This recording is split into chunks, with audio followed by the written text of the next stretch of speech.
mga kababayan, saan man panig ng daigdig naron, dito na naman tayo sa another episode ng ating vlogs, Badong Aratilis po.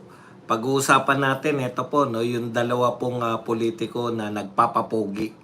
Ang problema po, ayan po, tutukuyin natin, no, si BBM at saka to si Isko Moreno. Pareho po nagpapapogi sa kanya-kanyang constituents. Ang problema, isa lang po yung tunay na pumupogi dahil yung isa, alam naman natin kung bakit umiikot, nangangailangan po kulang pa po yung ire-report sa SONA. Yan ang pag-uusapan natin, yung contrast mo, no, nakakatawa. Kasi yung isa, ikot ng ikot, pero sa kanyang pag-ikot, meron po talagang natatrabaho. Samantalang yung isa, photo ops lang. Yan po ang malaking pagkakaiba. Parehong nagpapapogi. Isa lang po ang tunay na pumupogi. Yan po ang mapag-uusapan natin. Pero bago yan, kung bago ka pa lang dito sa ating channel, mag-subscribe ka na. Dahil ito lang ang tayong channel na may kinikilingan, may pinapanigan. Una sa balita, huli sa impormasyon. Kaya ano pang hinihintay nyo? Pindot na. Okay, bago po tayo, kasi alas 2 po, Birada Agila na, no? Pasensya na kayo kung isisingit lang po natin bago magbirada. Basta alas 2 po, tapos na tayo. Okay, nakakatuwa po kasi ngayon, balitang-balita po, yung pag-iikot ng dalawang po. Actually, tatlo yan, no? Natabunan na po yung isa kasi po. Hindi nung kabataan ni BBM, gwapong-gwapo rin yun, di ba? Siyempre, unfair naman yun. Ang ibig po natin sabihing papogi, yung nagpapapopular, no, sa kanilang mga constituents. Malaki lang yung pagkakaiba ng epekto. Okay, pareho pong nanalo yan ng malalaki ang lamang, no? Actually, tatlo yan eh. Yung isa natunaw na lang dahil sa kawalan talaga nawalan na rin po ng interes. Meski yung media, meski yung mga taga-subaybay niya. Sinaga Mayor Leni Robredo, no? Ang pagkakaiba po kasi, pare-pareho po silang umiikot. Si Leni Robredo yata isang ikot lang. Napansin nyo ba? May baha. As usual, pinuntahan lang po ni Mayor Leni, pero kung ano po solusyon dun sa bahang pinuntahan niya, kailangan pa may solusyon. Opo, kasi simula lang. Hindi ba sapat na yung puntahan niya yung baha at makapagpapicture at maituro-turo? Ngayon po, wala na pong balita, di ba? Bakit kaya? Talagang gano'n. Pag wala ka naman talagang gago. Okay, pag-usapan natin, no? So, scratch na yun. Tatlo dapat Si Leni, isang baha pa lang Wala namang maibigay na solusyon. Alam niyo maganda kay Isko, no? Pagkakaiba. Boss Bad, si Mayor Vico Soto, tingin niyo okay? Okay naman, wala naman akong problema kay Vico Soto. Wala naman, ito kasi ang problema natin sa local. Hindi tayo taga ron, di ba? Okay. Ang point lang natin, kung ano lang po yung nakakarating sa atin mula po sa media at mula po sa mga vloggers. Yun lang din po yung mga sa social media. Pero yung alam ba natin kung anong ginagawa talaga nila sa kanilang constituents? Wala po talaga. Ang pagkakaiba kasi, si Yorme kasi ay mayor ng Maynila, no? Ito po ang kapital ng Pilipinas. Lahat po na naging mayor ng Maynila, kilala po yan ng buong Pilipinas dahil Kapitolyo nga So lahat po, mula kay yung mga nauna pa, sila Atienza, sila Mayor Lim, ang mga nauna pa sa kanila, sila Mayor Lopez, at iba pa. Tapos si Erap. Lahat po yan kasi nakasentro talaga yan dahil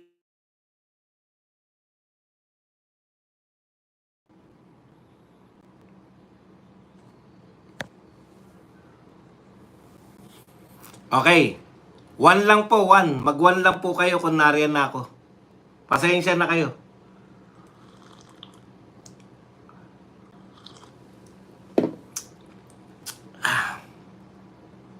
Okay, pasensya na, tumawag lang si Mrs. Ito po, no, isa-isahin po natin yung kanilang pag-ikot. Alimbawa po to si Yorme. Iniikot niya yung Maynila, tinitignan niya yung Manila City Hall. Tinignan niya yung mga dapat ayusin. Umiikot siya sa recto, umiikot siya sa mga may epekto po 'yun eh. No? May epekto po 'yun. Yung pong pag-ikot niya kasi nakikita niya, alam niya yung gagawin niya. Yun po yung pagkakaiba ni Yorme sa umiikot lang. Si Yorme umiikot, alam niya yung problema ng Maynila, basura, alam niya yung problema ng Maynila, yung mga pulis na hindi nababayaran yung allowance, alam niya yung problema ng Maynila na ang daming nakahambalang imbis na madaanan ng tao. Hindi po ako makayorme ha. Sinasabi ko lang po, kasi Duterte ako. Hindi po ako mahilig sa local eh. Pero yung umiikot ka, tinitignan mo yung mga problema ng, alam mo na kagad. No? Alam na ni Yorme. Alam niya yung problema ng Maynila. Kasi sabi niya nga, Kapitolyo to ng Pilipinas eh. Masyadong nakasentro diyan, no? Sentro talaga yan ng kumbaga salamin yan ng Pilipinas. Kung marumi ang Maynila, iisipin ng mga hindi taga rito na marumi din ang buong Pilipinas. Kaya reflection po ang Kapitolyo, di ba? Lahat po ng Kapitolyo, punta kayo sa mga Kapitolyo ng bawat isang lugar. Sasabihin nyo, yun yung mga pinakamalinis, pinakamaayos. Kaya nga Kapitolyo eh. Okay, so ang point ko lang dyan, nakita natin na lumilinis po yung Plaza Miranda, yung Recto, yung Divisoria. So may epekto po yung pag-ikot. Kahit sabihin ninyo na ito ay papogi lang, at least pumupogi. At least nakikita natin na meron talagang epekto before and after. Kasi ako naman madalas naman ako dyan sa Maynila. Sa Divisoria, yan po ang bilihan ko ng mga dyan po talaga ako namimili ng mga sangkatutak na t-shirt. Wholesale lang po. Wholesale lang po ako kung mamili ng mga t-shirt dahil mas mura eh. Biruin mo, magtotohanan lang tayo ha. Yung mabibili mo ng 5 t-shirt, isang t-shirt lang sa labas.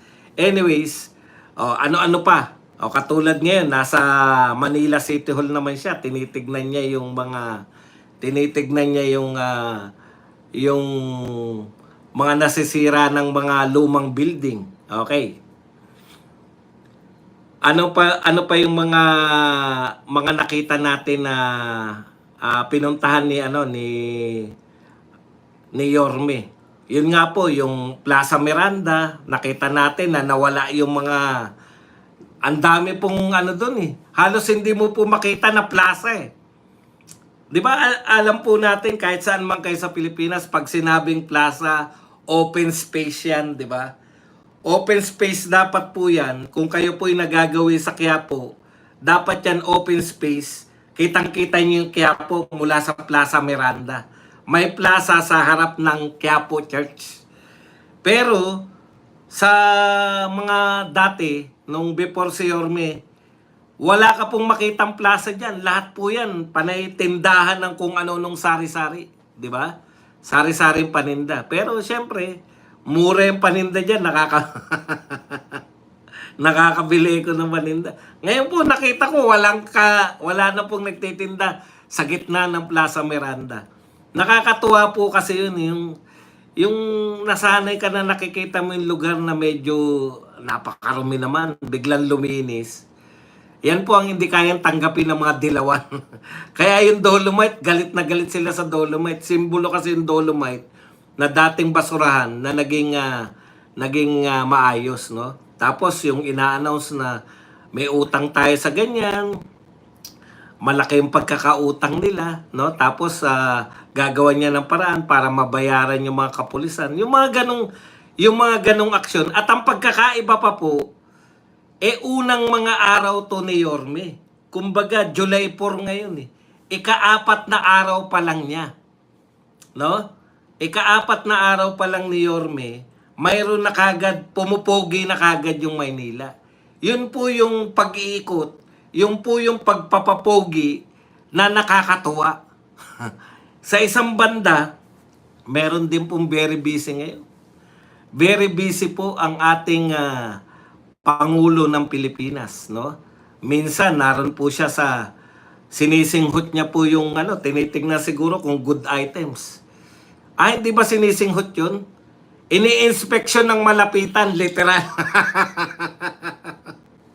Akala ko sinisinghot na dahil ang lapit masyado Para lang ipakita, no? 2:00 po yung yung Birada Aguila. Para lang po ipakita na ini-inspection niya, literal. Yung talagang photo ops na photo ops 'Di ba? Talagang kung makatitig yung halos yung mukha niya naroon na sa item Yun po yung point ko no? Unnecessary. Nasan pa siya? Kahapon sa pote para po magbenta ng 20 pesos na bigas. Mag-inspeksyon ng mga presyo ng bilihin. Yung po ba mga ganun? Ang dami po natin problema Opo, after ko may birada. Ang dami pong announcement ngayon. Ang dami pong iniikutan. Tapos meron pa yung kay panay pa po presscon. Nagpa-presscon na si DOJ Secretary tungkol dito kay sa nawawalang sabongero, di ba? Nagpa-presscon na rin yung NBI. Alam mo kung saan papunta yung mga trabaho Yung kumbaga etong nagdaang mga 2 linggo, hectic ang schedule. Tapos pagmamalaki naman ni Claire, na sabi naman ni Auntie Claire na busy ang Pangulo habang si BP Sara namamasyal lang. Busy daw na nagtatrabaho.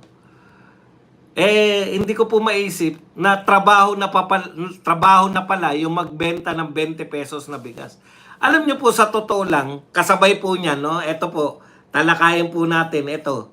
Kasabay po ng pagpapapogi niya ay tumataas na naman, ito po, just in, the country's debt level near 17 trillion mark. Habang pong nagpapapogi si BBM, ay ang balita po, tumataas po yung ating pagkakautang. At may kinalaman po yan sa pagpapapogi niya. Naalala niyo po, nung nagpapapogi po siya, namimigay po sila ng mga ayuda, kasama po siya ni Martin yan po ang pinaggagamitan ng mga pinag-uutang na yan. Bukod pa po sa mga inutang, patuloy na nangungutang na wala kang makitang malalaking proyekto dahil wala naman sa budget na budgetan yung mga malalaking proyekto, ay eto po, makikita nyo po na panay ayuda. Akala nyo po ba yung 20 pesos na bigas, yan po ay 20 pesos talaga? Hindi po. Another form po yan ng ayuda dahil binibili nila yan ng 39. Ibebenta ng 20 pesos. Paano po yun? Ibig sabihin, inaayudahan nila kada kilo, kung 39, 20 pesos, 19 pesos. Sila po, gobyerno po ang nagbibigay ng 19 para makapagtinda ka ng 20 pesos. Papogi lang po yan.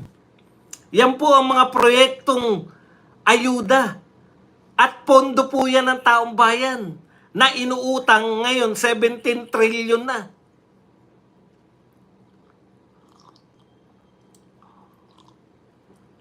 Palugi. At ang pangako pa niya, palalawakin pa natin to sa buong Pilipinas. Pag binuong Pilipinas mo pa yan, uutang ka para makapagbenta ng 20 pesos na bigas. Hindi naman tumutubo. Di po ba?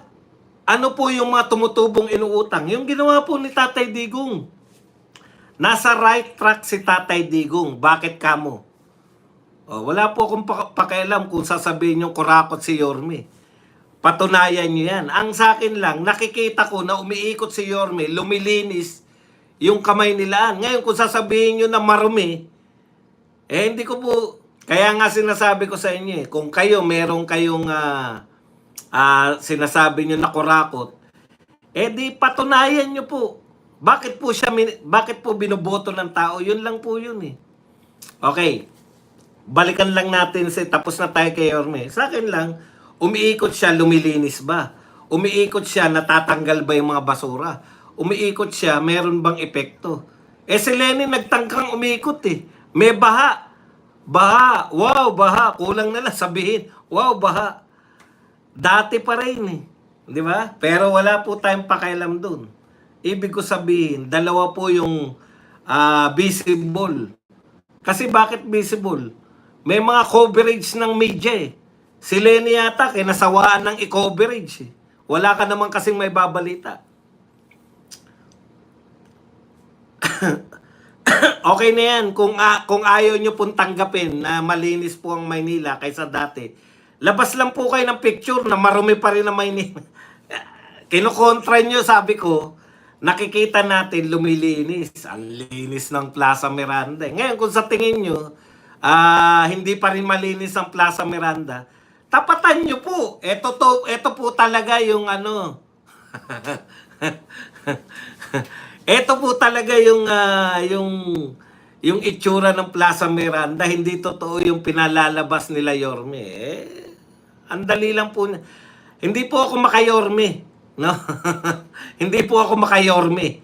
Hindi po ako naging makayorme kahit kailan. Ang sinasabi ko po sa inyo, may dalawang nagpapapogi na politiko. Yung isa lang ang pumupogi. Kung hindi nyo kayang tanggapin yan, ano magagawa natin? Wala na kayo sa katotohanan. Hindi nga ako makayorme. Pero, batiin nyo kung may ginagawa talagang, pucha, ano ba kinalaman ko dyan?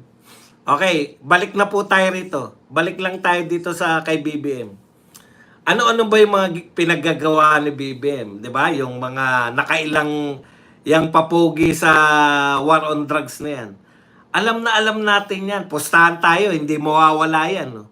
Sa kanyang zona. Panghabol po ng zona yan. Pinakamalaking drug hole. Tandaan nyo po Ayan po, ibabalita niya yan sa zona. Pinakamalaking drug hole. Anong uri po ng drug hole? Yung nagpahuli sa iyo, yung mga droga, wala ka naman nahuling drug lord, wala ka naman nahuling mga drug pusher o drug runner man. Ni driver, wala eh. Talagang kusa na lang nagpahuli yung droga eh. Hindi po ako against sa war on drugs. Gusto nga namin yung war on drugs eh. 'Di ba? Gusto po namin yung war on drugs. Kaya lang, yung totohanan po, yung totoo pong war on drugs, yung totoong nawawala. Kasi yung anong tawag dyan? Yung tuni-tunilada. Yung tuni-tunilada pong lumulutang na droga, dalawa lang po ang ibig sabihin yan eh. Yan po ay una, pwedeng pautot lang yan, palabas lang talaga yan para may maibalita sa zona. Or sa sobrang dami ng droga, wala nang pakialam yung mga drug lords. Ano kung mabawasan tayong tuni-tunilada? Samantalang marami naman tayong droga pa. O, di ba? Walang pakialam eh. Ni walang bantay eh. Pucha, mali na lahat ng pinanood ko. Alam niyo po, mga pinanonood natin sa sine, kahit sa Hollywood, pucha, isang kilong droga lang eh. Uubusin yung pamilya mo, nakukuha niyo po yung logic. Kaya mali na yung mga pelikulang napanood natin eh. Yung mga isang supot lang na droga, 1 kilo lang o 2 kilo o 5 kilo lang, uubusin na yung buong lahi nyo ng mga ng mga sindikato. Pucha, dito tuni-tunilada, lumulutang lang. Hindi ko maintindihan. Talaga ba tinanggal si Eden Santos? Aba, ibang klase yan ha.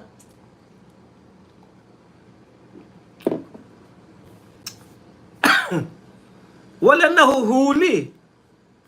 Okay. Ano pa po ang ginagawa? Putya, pumunta na naman sa sapote. Kunwari, nagtititingin ng presyo. May napasara ba man lang na establishmento dahil nag-overprice? Wala. Dadali na raw sa sapote. Minsan nga pupunta talaga ako sa sapote. Puntahan nyo nga yung sapote. Yung mga malapit po sa sapote, alam ko yung sapote sa... Ano na ba nakakasakop? Las Piñas pa ba yan o Cavite na? Hindi ko alam kung ano yung sinampan ni Auntie Claire. Wala. Ito po. Sabi po ng si Dr. Batu ng SMNI. Dati lagi po tong guest sa SMNI. Yung sapote ba Las Piñas or Cavite na? Yung mga malapit nga po dyan, mag-video nga kayo na totoong may 20 pesos dyan. Kasi baka naman papogi lang talaga yan. Kaya lang po, ang masaklap po niyan, dagdag lang po sa utang yan, maniwala kayo sa akin. Habang nagdadagdag po tayo ng ayuda, nadadagdagan po yung utang natin. No? Okay. Ang sapote, parehas Las Piñas at Cavite. Pwede ba yun? Si Eden Santos, anong ginawa? Las Piñas pa rin, boss. Sige, kung saan man yan, puntahan nyo na lang yan. Okay, ano pa po? Sabi ni Dr. Batu, sayang po yung 3 taon. Eto ginagawa ni BBM, paalala lang po natin.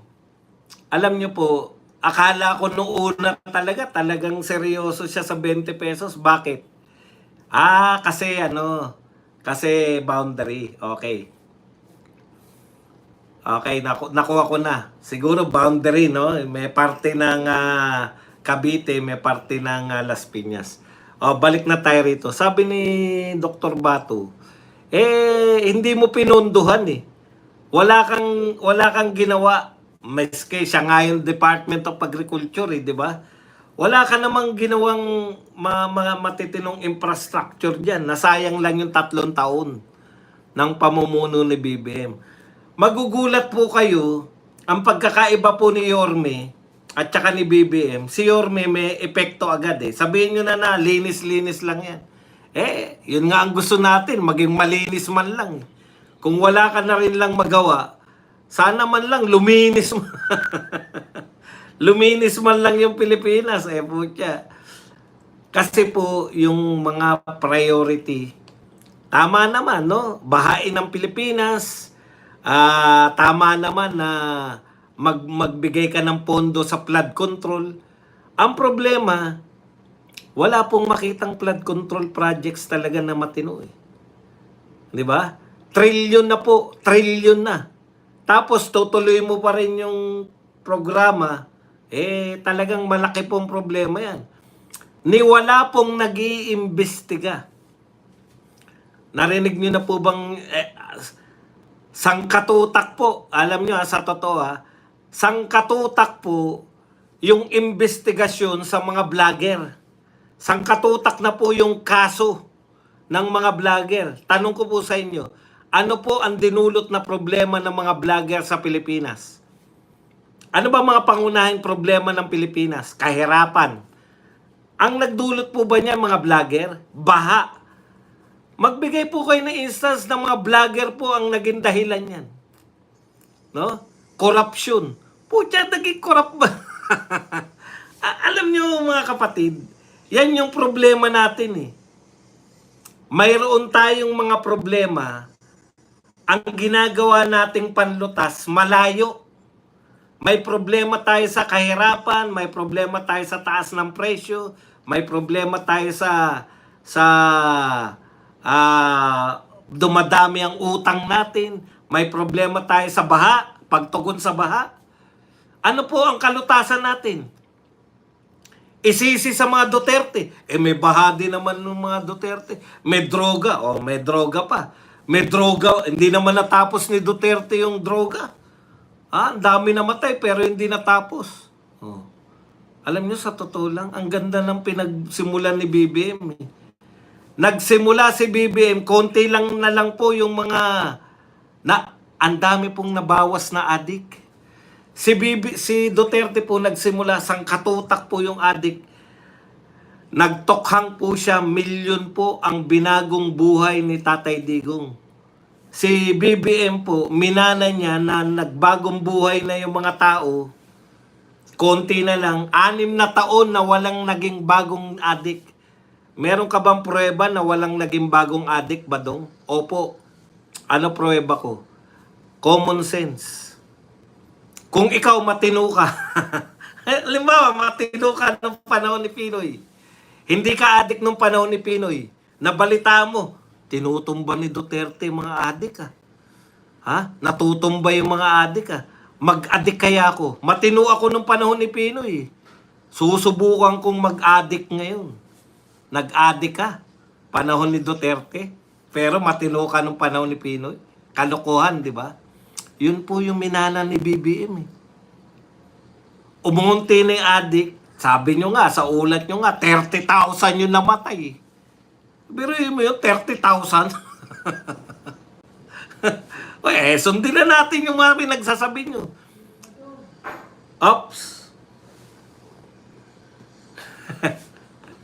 30,000 yung namatay. O di 30,000 na bawas na problema. 6 na taon na wala naging bagong adik. Common sense po. Kung hindi kayo problema, ngayon, poverty, kahirapan, kawalan ng trabaho, mababang sweldo, ano po panlutas nila dyan? Isisi sa Duterte yan. Kahirapan, may mahirap na nung kay Duterte. Hindi niya nalutas yan. Di ba? Baha. May baha kay Duterte, hindi niya nalutas. At saka sisihin yung mga vlogger. I-demanda yung mga vlogger. Ipakulong yung mga vlogger.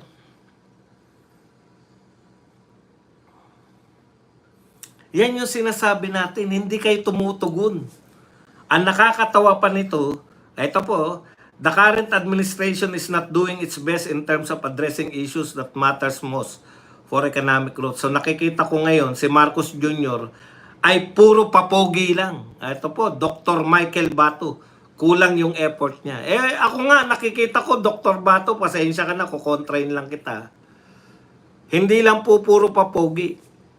Hindi lang po kulang ang effort. Talagang walang ka-effort. Hindi alam po. Hindi po alam kung ano po talaga yung gagawin na problema. Masaya na po yung mga loyalista. Tanungin mo nga yung mga yan, anong proyekto ni BBM na tuwan-tuwa kayo? Pinakulong niya si Duterte. Nalutas ba nung pagpapakulong kay Duterte yung problema? Hindi po. Nalutas ba nang in-impeach nyo si BP Sara? Lalong hindi. Ngayong dinimanda nyo na naman yung mga vlogger. Anong kalutasan yan? Wala. Lalo lang gumulo. Alam mo, si Risa, tapusin muna natin to kay BBM bago tayo pumunta kay Risa. Ito po mga balita ngayon. 664 barangay sa Luzon prone sa baha at landslide. Asan po yung trilyon na ginamit po sa flood control projects? Ito naman po, nako, pumunta pala, PBBM, nangakong paunlarin ang fishing sector ng Pilipinas. Tignan nyo, ngayon po ito July 4. Gagawin namin ang lahat. Nangako, tignan nyo po yung keyword, nangako si President Bongbong Marcos na paunlarin ang kanyang administrasyon ng sektor ng pangingisda sa bansa dahil sa mahalagang papel nito sa pagkamit ng seguridad sa pagkain at pagpapalago ng ekonomiya. Sabi niya, ito matapos magsagawa ng inspeksyon sa General Santos Fishport. Nakaikot pa pala, nasa General Santos naman pala ngayon. Araw-araw may pinupuntahan Magtatayo tayo ng mga fishport, mga agricultural port para mabawasan ng ating transport cost, pati ice plant para doon sa maliit na bagsakan. Palakpakan na naman yan, magtatayo. Mr. President, paalala ko lang po sa inyo. Mr. President, ipapaalala ko lang po sa inyo. Ika-4 na taon nyo na po ito ng panunungkulan. Na hanggang ngayon, nangangako pa rin kayo. Magtatayo tayo ng Peaceport. Nangako na naman. Kasama po sa SONA yan. Tandaan nyo po, ito kasama to sa SONA. Pero pangako lang po yan. Wala naman pondo dyan eh.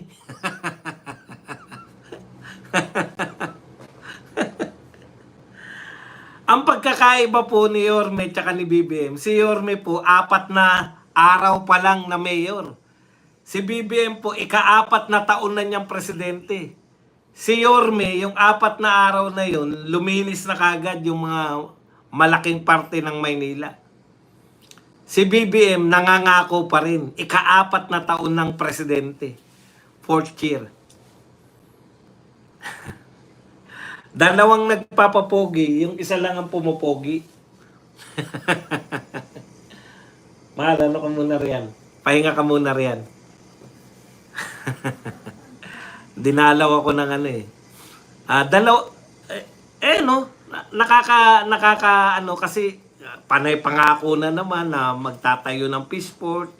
Pangako na naman na magtatayo ng kung ano-ano. Misis ko po yan. Misis ko po yung dumating. Nasa kuta po ako. Eto pa.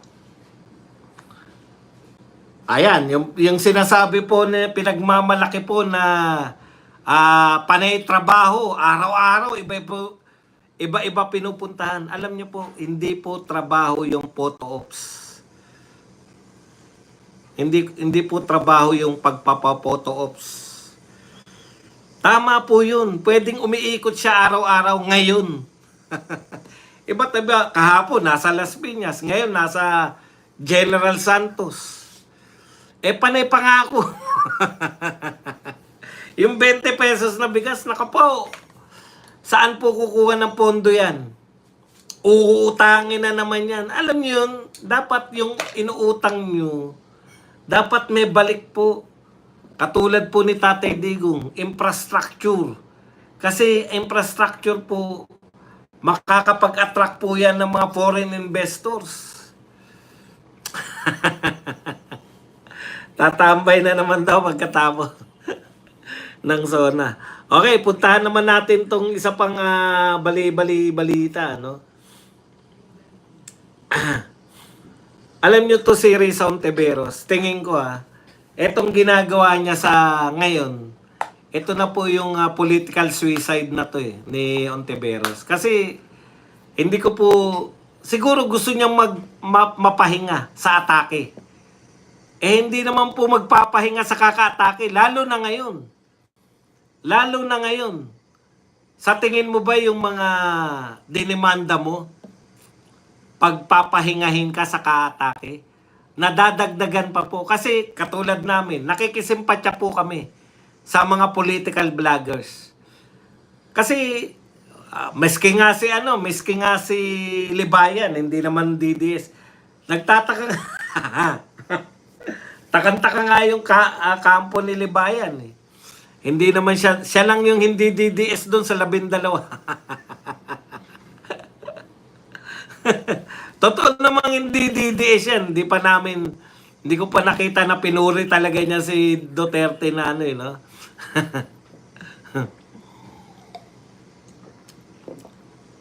Dahil dinimanda mo. Sa tingin mo, tatahimik yung mga dinimanda mo, Risa Ontiveros? Kung si Abante nga, harap-harapan, di nila natrasan eh. Naroon pa sila sa korte, ito pa.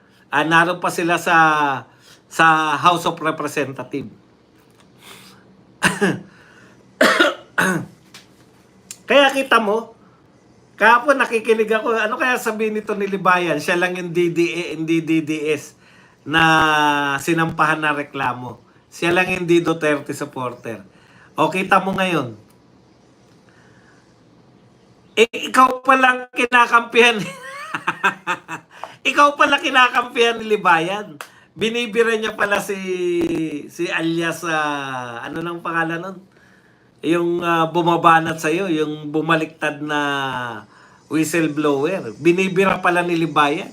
Tapos sinama mo pa siya sa demanda? Bakit hindi ako sinasama sa demanda? Simple lang po yan. Mga sikat lang po. Hindi ba?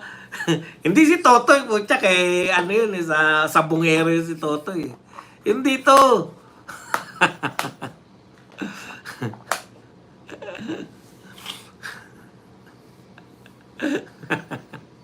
Di ngayon, di ka natatantanan ng mga Libaya.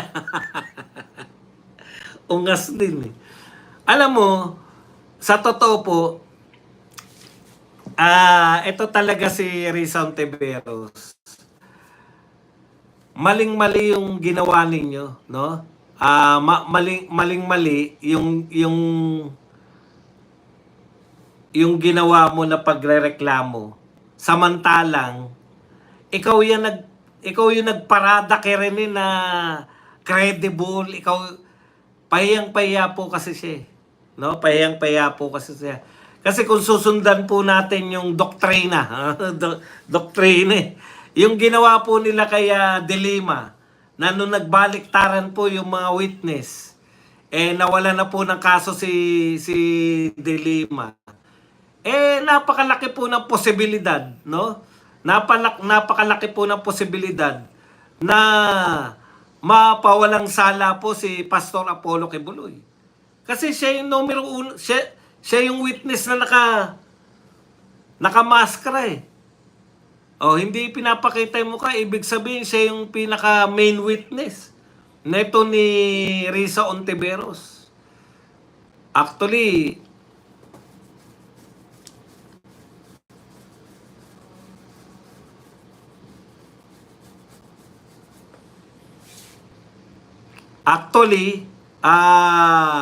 siya talaga yung nagdudugtong-dugtong lahat ng mga... Kaya galit na galit si Risa Ontiveros dahil pag malaki po yung tsansa ngayon na mapawalang sala itong sa akin lang sa nangyari kay De Lima. Di ba? Sa nangyari kay De Lima na napawalang sala dahil sa pagbaliktad ng mga testigo, pwede rin po yan mangyari kay Pastor Kibuloy. At yan po yung ayaw ni Risa Ontiveros. Kaya nga po, sarili niyang panukalang batas. Siya po nagpapanukalang batas eh.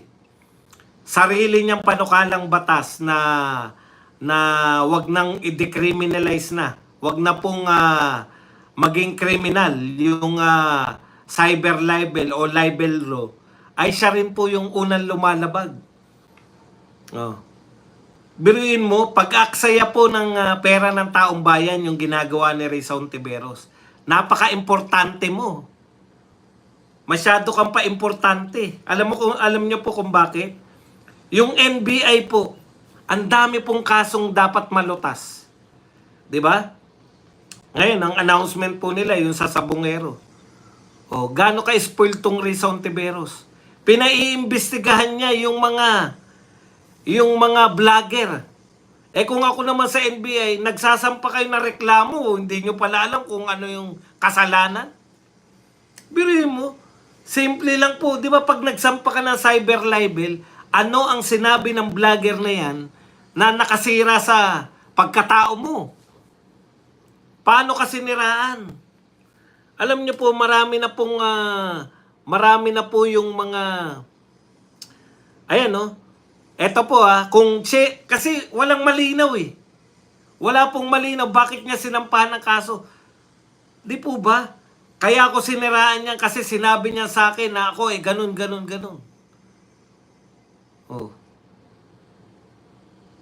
Sharing?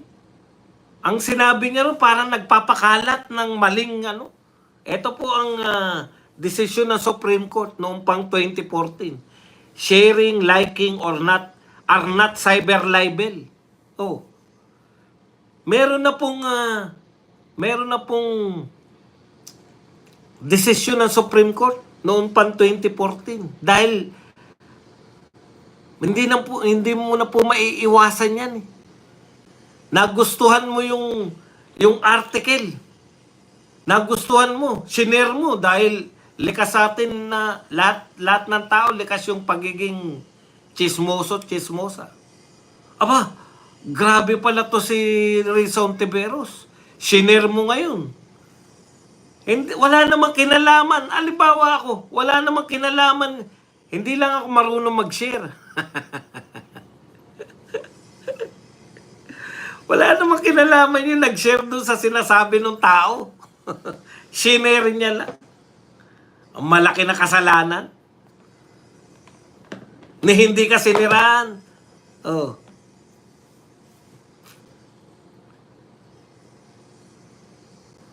Pag cyber libel, alam ko, merong sinabi na nakakasira sa iyo.